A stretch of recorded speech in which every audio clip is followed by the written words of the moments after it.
This is the Resilient Advisor Show with Jay Coulter. George Orwell's Animal Farm is a timeless classic. It's a satire that uses a farm and its rebellious animals to explore the complex political dynamics and human nature. What if we took the allegory of Animal Farm and applied it to the RIA business? It provides some really interesting insights into the intricacies and challenges of running and growing an RIA firm without turning into the organization that most advisors left. Let's start with the rebellion, which is the rise of the RIAs. In Animal Farm, the animals revolt against the human farmer seeking a better life and more control over their own destiny. Just like in the RIA business model, it emerged as a rebellion against traditional brokerage firms. Advisors sought independence, transparency, and the ability to truly put clients' interests first. Just as the animals envisioned a utopia, advisors saw the RIA model as a way to create client-centric approaches to best serve their clients. Next, the 7 commandments in Animal Farm are just like the core principles of the RIA model in independence. In the story, after the rebellion, the animals established the 7 commandments to guide their new society. In the RIA space, core principles like fiduciary duty, transparency, and open architecture serve as guiding commandments. These principles differentiate RIAs from traditional brokers who often operate under a suitability standard, which, as you know, is less stringent. Next, in the story, the pigs emerge. Are they leaders or are they overlords? In Animal Farm, the pigs assume leadership roles initially driven by their desire to create a better society for everybody. However, as the story progressed, they become indistinguishable from the human oppressors that they actually replaced. In the RIA space, founders, who often start with noble intentions, aiming to build a firm that truly serves clients. Yet, as I've seen way too many times, they lose sight of these principles in favor of profitability and scalability.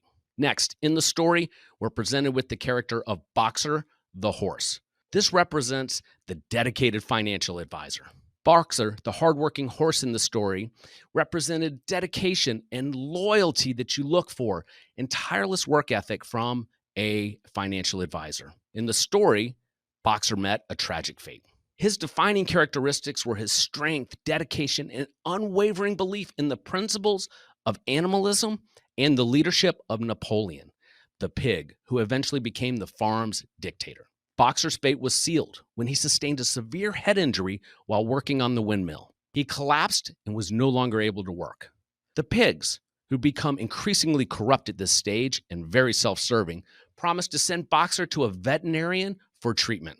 However, instead of receiving medical care, Boxer is sold to a knacker, a business that slaughters animals for their hides and their meat. The pigs use those profits from slaughtering Boxer to purchase whiskey for themselves.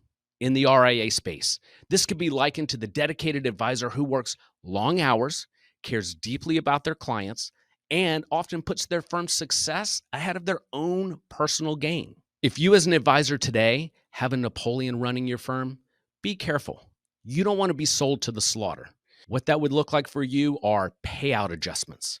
Your book of business being sold to a firm that doesn't have your best interest in mind. Technology changes that help the profitability of the firm, but don't necessarily help your business or your clients. Next, in the story, we're presented with the betrayal, which represents the ethical dilemmas in our industry. One of the most poignant aspects of Animal Farm was the gradual erosion of ethics amongst the leaders. In the RIA space, maintaining ethical standards is paramount.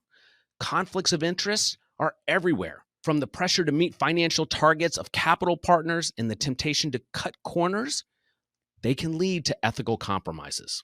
The most common betrayals are the side deals that players in the RIA space cut with vendors for their benefit and not the benefits of your clients. In conclusion, here's what I think you can learn from the story of Animal Farm. Avoid the Napoleon-type leaders. Look for leadership that are truly learners and not knowers, and looking out for the best interest of the clients first. Look for transparency, and not just standard transparency, radical transparency in all the incentives inside of the organization. And lastly, don't be a boxer. That is not why you went independent. In the end, the success of an RIA firm, much like the fate of Animal Farm, hinges on the ability to balance ambition with ethical leadership. And that ensures that the original vision that the RIA had of serving clients first is maintained. I want to give credit to the team at New Edge Advisors. They hand out a copy of Animal Farm for all prospects on home office visits because of the powerful story that this tells.